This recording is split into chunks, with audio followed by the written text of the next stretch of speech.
তাহলে জামাই তুমি আর রহমত করে না, তোমার ওই 350 সিসির রয়্যাল এনফিল্ড গাড়িটাই দিয়ে দিলাম। ঘটক সাহেব, মেয়ে দেখে যেহেতু আপনাদের পছন্দ হয়েছে, আর ছেলে দেখেও আমাদের পছন্দ। শুকুর আলহামদুলিল্লাহ, মিষ্টির ব্যবস্থা করেন। অবশ্যই ঘটক সাহেব, আমার মেয়ের বিয়ে আর মিষ্টি থাকবে না তাই কি হয়?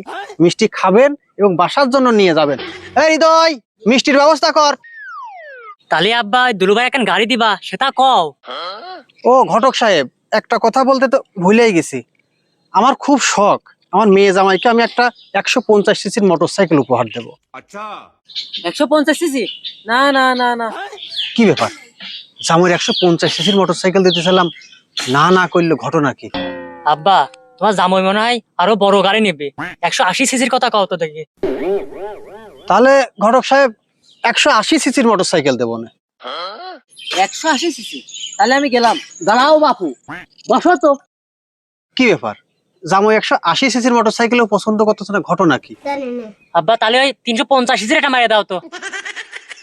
তাহলে জামাই তুমি আর রহমত করে না, তোমার ওই 350 সিসির রয়্যাল এনফিল্ড গাড়িটাই দিয়ে দিলাম।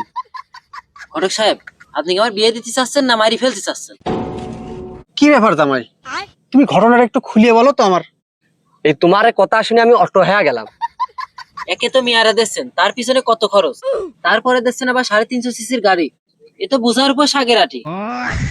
কি ব্যাপার, মানুষ চেয়া পায় না, আর আমি শখ করে দিচ্ছি, তাও তুমি নিবা না কে? আপনি তো গাড়িটা দিয়েই খালাস, বিপদে পড়বেন তো আমি। কও কি জামাই, গাড়ি নিয়ে আবার কিসের বিপদ? কেন আপনি জানেন না সরকার মোটরসাইকেলের উপর কর ধার্য করবে? কও কি জামাই, সরকার মোটরসাইকেলের উপর কর ধার্য করবি? 110 সিসি পর্যন্ত ফ্রি, 110 থেকে 125 পর্যন্ত 2000 টাকা, আর 125 থেকে 165 পর্যন্ত 5000 টাকা, কও কি জামাই, আর 165 উপরে সব 10,000 টাকা। কি ব্যাপার ঘটক সাহেব, এই সব কিছুর উপরে এইভাবে কর আরোপ হচ্ছে, ঘটনা বুঝলাম না ঠিক। সামনের বছর আমার মনে হচ্ছে কুরবানির গরু অথবা ছাগল কিনতে গেলে তার উপরেও কর দেয়া লাগবে না। তাহলে আমার কি হবে নি? তোমরা চিন্তা করে না, তোমারে ঘটকালের উপরেও একটা কর ধার্য হতে পারে।